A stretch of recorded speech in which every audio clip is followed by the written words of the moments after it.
Trump's win puts Kasich and Cruz on the ropes.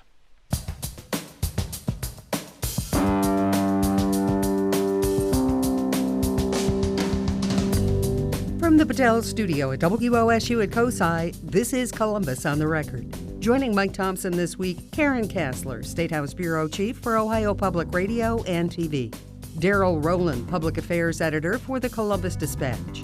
Ray Miller, former state legislator, and Marianne Sharkey, Public Affairs Consultant. Like the Muppets did before him, John Kasich takes Manhattan. Ohio's governor won the New York borough, but that's about all he took in the state's Republican primary. Kasich did finish second, but only captured 4 delegates. Donald Trump more than doubled Kasich's vote and won 89 delegates, and Ted Cruz, who finished third, was shut out. Still, Kasich vows to continue his underdog run. Look, there were 17 people.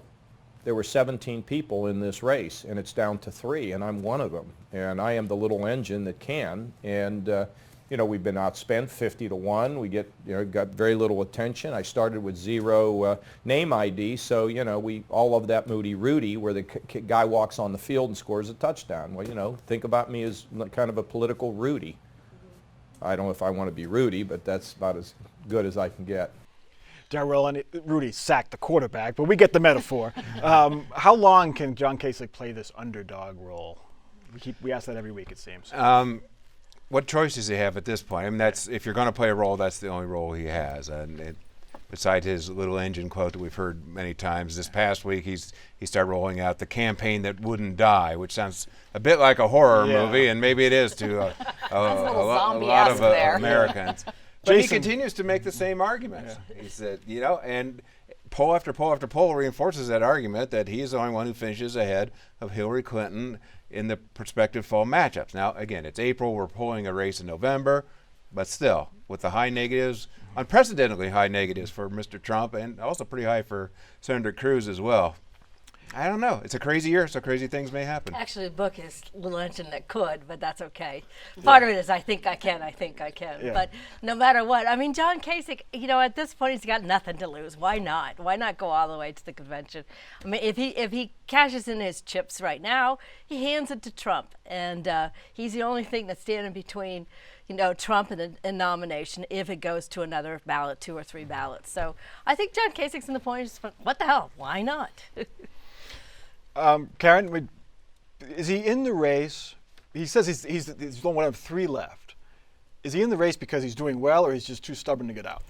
Maybe it's more the second than the first. I don't know. I mean, when you start looking down the road and seeing lining up delegates going forward down, in the next states to come, he's having trouble and saying he's not in a rush to try to find those delegates, but seems to be not doing as much as Trump and Cruz are. And so that makes you wonder, what is he doing? Is he deliberately holding back? Does he not have enough money to keep going forward? What's really happening here? If this is, as his spokesperson put it, a quiet campaign, why be quiet at this point? I mean, if you're the only one who can beat Hillary Clinton, which he keeps saying over and over, shouldn't you be more forward and be out there a little bit more trying to get those delegates? And, Ted Cruz now can't make it before the convention. Donald Trump still could. Quiet is not a word often assigned with John Kasich. Ray, I mean, what are you surprised by? I've known John a long time. Our districts abutted one another on the east side. I think he loves campaigning, number one. He just likes being out there and sharing his views on issues. And I think he's done well. The delegate count certainly doesn't reflect that at all. Is he going to be the nominee? Absolutely not. But he can play a role in the convention with those who have some common sense. He has swept the newspaper endorsements, which has been amazing. All the major endorsements have come out in favor of Kasich. Except the New York Post. Yes, the New York Post. And the New York Observer, I think, too. Yeah. I'm not sure I'm counting tabloids in that tally. But he won the Daily News. So. So it shows you something about newspapers in 2016, That's too, true, doesn't it? True. So Poor Darrell, much to my chagrin. Yes, but right, yeah. right, exactly. Well, the next test for John Kasich is Pennsylvania, his native state, but the latest polls show he's got some work to do. In Pennsylvania, the Real Clear Politics average shows Donald Trump with basically a 20-point lead over Ted Cruz and John Kasich, who are battling it out right now for second place. Darrell, you're heading to Pennsylvania. Can he come back from that deficit? Can John Kasich make up that gap? Well, no question. to say he's going to win it is probably implausible. And he's probably going to get shut out again on Tuesday in the 5 states that are voting then. He'll probably do well in Maryland and Connecticut. Right now, I think he has to finish ahead of Cruz, and they've got to deny Trump some delegates. His campaign manager appealed to the Never Trump crowd. Hey, you better get behind me, or it's going to be Trump on that first ballot. Trump's going to clinch it, getting to the 1237, unless they start, eating into Trump's totals. And that's going to be in Pennsylvania, although most of the delegates are going to be unbound out of Pennsylvania. But, they got to head off the Trump train at some point, or he is going to get that 1237. Well, I'm wondering about when they go to the convention, if it turns out to be Trump doesn't have the 1237, then it's Trump and Cruz and Kasich. How do you give it to Kasich over Cruz? Because Cruz will have come in winning at least a couple of states, whereas Kasich has only won one at this point. How do you not give it to the second place guy? How do you give it to the third place guy? It goes again. They're basing their sole argument basically on electability. I mean experience and all that. But as far as do you want to win in the fall? Why do we even have conventions? Why do we even pick a candidate? Is to win in the fall. Its numbers 50% are unbound after the second round. Yeah, so it'll be third, fourth. I kind of look at what do you get out of it? After having campaigned for all of these months, and you're not going to be the nominee. He's rather certain that he does not want to be the vice presidential nominee, and I don't know why not, quite frankly. Has there been any talk, Darrell? One of my theories is he's running for president in 2020. John Kasich is. He runs a clean campaign, a non-negative campaign for the most part in 2016. Donald Trump loses to Hillary Clinton, if you look down the road, which is not implausible. And John Kasich is right in there 4 years from now, still a relatively young man with a good leg up, with good national name ID now. 69 or whatever. So, yeah, that's becoming more relatively young every year for me, anyhow. Well, I don't know. That's such an eternity away. And plus, he will have been out of office for a couple years. Yeah. Well, I don't know. What he gets out of it? They start campaining right after the election. Attention. It's not that like far. Newt Gingrich did, Pat Buchanan. We have a lot of after runs who never did it very well in all these primaries, but they're still big public figures. Are on TV all the time. They got their own Fox shows and they write their own books. And I think that John Kasich's looking for that kind of a future. Well, it was his past too. Yes. I think he likes. You've seen him on the campaign trail. He just likes the town meetings, especially. Yeah. He loved it. I mean, no question, especially as New Hampshire progressed. He grew to fall in love with that format, and he's the only one who continues it. I mean, to his credit, he subjects himself to questions all the time, every day, pretty much, on the campaign trail from voters. Speaking of home states, too, I mean, it's very interesting that people all of a sudden claim a home state because they were born there and lived there for a few years of their life. Well, Hillary's had, 4 home states in this campaign? Barack Obama had 7. Yes. Well, that's Maybe some other countries, huh? George Bush claimed Ohio because of his great-grandfather. Yeah. So Everybody's got that Ohio connection. that's right. All right, to the Democrats, Hillary Clinton had nearly as good a night as Donald Trump had. Despite being outspent by Bernie Sanders, Clinton won in a landslide. Clinton captured nearly 60% of the vote and increased her already large delegate lead. The race for the Democratic nomination is in the home stretch and victory is in sight. Ray Miller, where does Bernie Sanders go from here? Home, back to Vermont. I think Bernie Sanders will be done here. And, Vermont's a very, very small state. You're talking 630,000 people. That's less than the city of Columbus.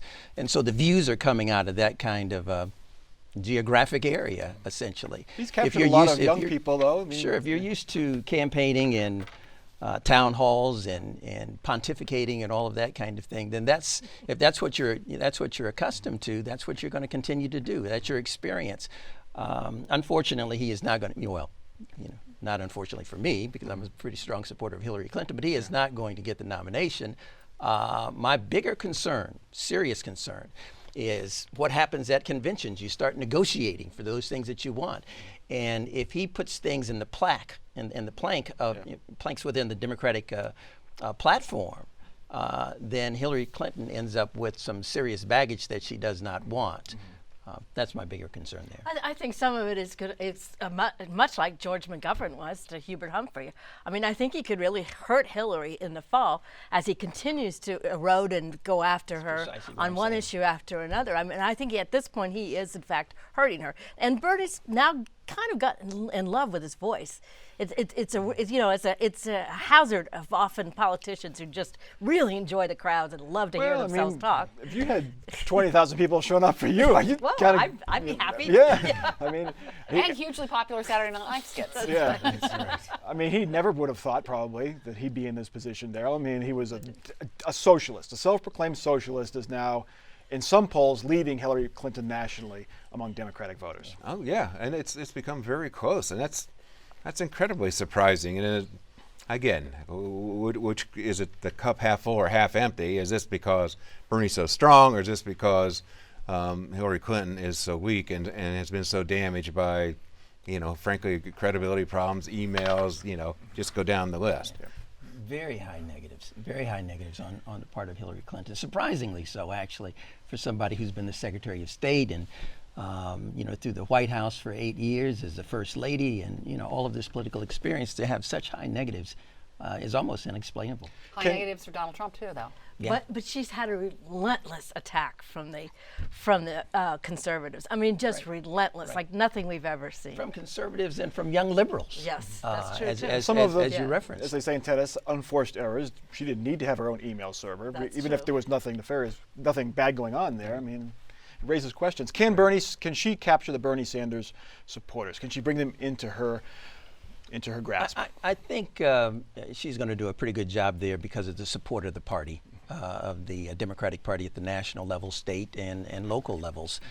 There's a lot more experience there, I think, with this kind of campaign than the Republicans have on their side. So, I think she's going to be able to bring those folks in. Bernie has a very progressive, very liberal an agenda. I'm always looking at black agendas. Who's got a good, clear black agenda? There has never been an agenda as clear and precise and on target as the agenda that Bernie Sanders has for African Americans. When I looked at his agenda and it was his overall agenda, it wasn't specifically for African Americans, but when I looked at his overall agenda, I said he can't win. It is too clear. It is too supportive of African Americans. So why is he not doing better among African Americans then? Because Hillary's doing so well, and the strong support of history Hillary, there. and then the strong support from Barack Obama. I mean, it's just that continuation. All right, our next topic. State lawmakers are considering leaving Ohio's clean energy mandates in the freezer a little while longer. 2 years ago, lawmakers froze requirements that Ohio utilities meet benchmarks for using alternative energy sources like solar and wind. The 2 years is almost up, and the same lawmakers want to extend that freeze for 3 years. They say the mandates cost consumers and hurt Ohio's economy. Environmentalists say the mandates will not only help the environment, but create new jobs and investments. Karen Kessler, the lawmakers wanted to do away with these mandates completely a couple of years ago. Now they want to extend the freeze. Yes. This comes from a recommendation. There was a panel of lawmakers who studied the green energy standards after they were frozen. Senator Bill Seitz, a Republican from Cincinnati, he had wanted to abandon the standards entirely. These were standards that were voted in almost unanimously a couple of years ago that would have required electric utilities to get a certain amount of their power from renewable sources by 2025, I believe. And so he wanted to scrap them entirely. A deal was made to kind of freeze those for 2 years. That 2 years is now up, and he wants to extend that, which was the recommendation of the lawmaker panel, to 2019. So there are some people who are very concerned about that, saying it potentially hurts the industry, that they want to see more done with the green energy standards, but Senator Seitz and others say that these standards really do hurt consumers and hurt businesses. Do they have a point? Because with oil prices so low and natural gas prices so low, to force utilities to switch to still emerging wind and solar, it's going to cost more. Yes, it will cost more. Yeah. Indeed. I mean, In there's the no question. short I mean, run. there's Yeah. plus coal still rules no matter what in Ohio politics. We've seen this for decades and decades, and I know Ray can attest to this. It just has such a gigantic influence and such a hold on the General Assembly that no matter what, Ohio is still a coal state. But yeah, it's going to cost them money, and it's going to cost the consumers money, and the consumers probably don't want to spend any more money. But in the long run, Dale, that's what supporters are saying. In the long run, you're going to need wind and solar. Well, Exactly. sure. Yeah. You'll need the renewables, and I don't know. Is this a good time, a bad time, whatever? I think the two camps are pretty well defined here in Ohio. But I think maybe we're overlooking, as I recall, when the freeze was enacted, if nothing was done in the 2-year period, the old standards go back, which means we need legislation to extend them, which means John Kasich has to sign it. Yeah. On the campaign trail, I've heard him say dozens of times, very chiding of the legislature for wanting to just freeze it. Now, he doesn't support the original standards. He said those were too stringent, but he thinks we do need some renewable green energy standards, if you will, in Ohio. So if he's going to be consistent with what he's been saying on the presidential campaign trail, that will get a big fat veto. Well, Yeah, and will he veto it, though? That's my question. This report that this new bill comes from, he had said that report was unacceptable. So yeah, the question becomes, would he actually veto this if it goes through? And he certainly talked a lot about green energy standards during this campaign. So that would be a very interesting thing to see happen. I think the Republicans are being Neanderthals about this issue. It's not visionary at all. And we've been talking about it for a long, long time. This is not like something that we started talking about last year, 2 years ago. I retired from the Senate 5 years ago now. And even before I retired, we had enacted some provisions for alternative energy sources. And if you look all over the country, all you have to do is drive to Illinois and you see wind and you see solar. I mean, it's highly visible out there in terms of what's taking place. We're just being very short-sighted, I think, in the state of Ohio right now. Stubborn. Have we lost businesses? Have businesses moved out? Have we not attracted solar panel companies, wind farm companies because of these freezes? Because of this freeze? Well, I think that if we were to embrace the green energy, we would attract more businesses. I don't know if we can actually say we've lost businesses because of this, but I think you could sell Ohio a little bit better to the more progressive companies who think of Ohio, frankly, as a very backward state, which it really, frankly, is. It is. And so there are a lot of, we see it obviously in the Silicon Valley and we see it in other places where these CEOs are very conscious of green energy issues. Because their customers are more conscious of Right. it. Our fourth topic, home foreclosure has been a huge problem in Ohio for years, made much worse during the housing collapse. The federal government has been helping cities and homeowners cope with the problem. But this week we learned Ohio lost out on perhaps $150 million in federal money because of flaws in its application. Apparently, the feds balked at Ohio's plan to use the money only to demolish vacant buildings, not share money with struggling homeowners. Marianne Sharkey, this is you're in the Cleveland area. This is a huge problem in Northeast Ohio. What happened here, do you think? Well, I can't say what technically happened, but I can say that I think whoever caused Ohio to lose this kind of money that is so desperately, desperately needed should be fired.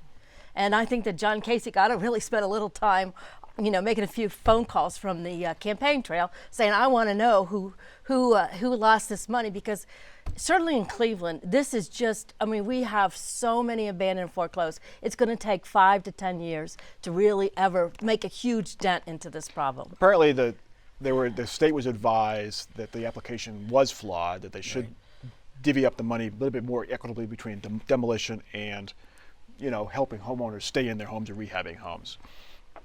And that's a real question here. I mean, what is the overall goal? Is the goal to rehab these homes, keep people in these homes? Is the goal to demolish them? There's 200,000 homes that are around the state that are potentially in this position. What do you really want to do here? And I think the application was intended to be a balanced thing, try to have a mix of that. But with all that money looking at the demolition side of it, then it leaves the other half hanging. I've got so many thoughts. I mean, I can imagine what Senator Sherrod Brown feels like after going out and being such a strong leader and helping to attract the funds that we did receive. It is a shame, as you stated, that we leave that much money on the table. There are a lot of good folks over there. I know the people over at the Ohio Housing Finance Agency. I think one very important point, and I'll pass it on here, it's not diverse. Whenever you have real inclusion and real diversity, you're going to have a fuller discussion. And just take a look at the board. Look at the board of the Ohio Housing Finance Agency. There's not a person of color on it. And so you don't have people who know what's going on in our central cities, what's happening with poorer people in terms of not being able to pay their mortgages and those kinds of things that the funds were going to be used for. It is not an inclusive board from what I can see. And you know, Mary Ann brought up about Governor Kasich. I talked to a couple of his spokespeople after, actually the day the story broke. My colleague Jim Siegel and a reporter from the Plain Dealer broke the story. And they were saying, well, why don't we look at this as Ohio? It's the glass half full. We're actually getting 90 million, and just forget all those tens and tens of millions we left on the table. So I don't know if I'd like to take them into the middle of the city of Cleveland and let them take a look at the real problem. I'd like to take them to East Cleveland and let them be cavalier about this issue. So this is a very important issue. And the governor, to justify his Medicaid expansion, has talked about not leaving federal money on the table. Right. Ohioans' money we send to Washington, we want to get back. What is the big picture? What is the best way to deal with blight? Is it demolition? Or is it helping folks rehab and stay in the homes? It's a combination of the two. Yeah, I strongly feel as though you should rehab as many, you should save as many buildings, properties, homes as you possibly can, as opposed to tearing them. On the east side of Columbus, and I'm sure in most of our cities, you go over on Miami Avenue. I grew up on 18th, one street over. Now those homes are going for $350,000. They're rehabbing them. Unfortunately, the people who were living in that community can no longer afford to live there. Gentrification, right? Yeah. So yeah, there are a lot of properties maybe that need to be torn down. But I would say first and foremost, let's save all that we possibly can. A lot of these houses are not these gorgeous old buildings. They really are just small homes that people don't want to live in anymore. They have 2 bedrooms, maybe 1 bedroom, no central air. They have 1 bathroom. These houses are for people. People don't live like that anymore. And so those houses are a blight on the neighborhood and they need to come down. But the houses that are gorgeous architecturally should be saved. Like most of those in Columbus. Cleveland is a pretty bad looking place. Yeah. What? That way. Oh my goodness. Those are fighting words. Mary said Ohio was backward and Cleveland's not a nice place. Send the emails to these guys, and not to me. Last topic. Now that legalizing medical marijuana is officially on the table, state lawmakers are trying to work out the details. Who can prescribe it? Who can take it? For what conditions? How much can patients take? And can they smoke it? Karen Kassler, any new details this week in this legislation? Are lawmakers any closer to coming up with a final plan that they can pass? I don't think so. And I talked to Senate President Keith Faber this week, who said that in the Senate it's really mixed at this point because they're very concerned about the different forms and who's going to be able to prescribe it, all the things that you just said. So the question is, are they going to be able to do this in time? You've still got these 2 potential ballot issues, including the one from the National Marijuana Policy Project. They're pretty serious about putting this before voters. And so if there isn't legislation that they're going to be looking at that could dissuade them from doing that, then they're going to be pushing forward, I imagine. How liberal will they be, Daryl, do you think? Well, the lawmakers, how liberal will the lawmakers be? That's the whole dynamic is, what is the least we have to do to head off the ballot issue, from either from being put on the ballot or from passing in November. And that's what the debate is. So it gets down to fundamental things. Are we going to allow smoking to be prescribed by a doctor? There's some heavy sentiment out there against it, but you give up that? Does that just mean these guys are going to pass that? And where it goes in the Constitution, like the casino issue and all these other things.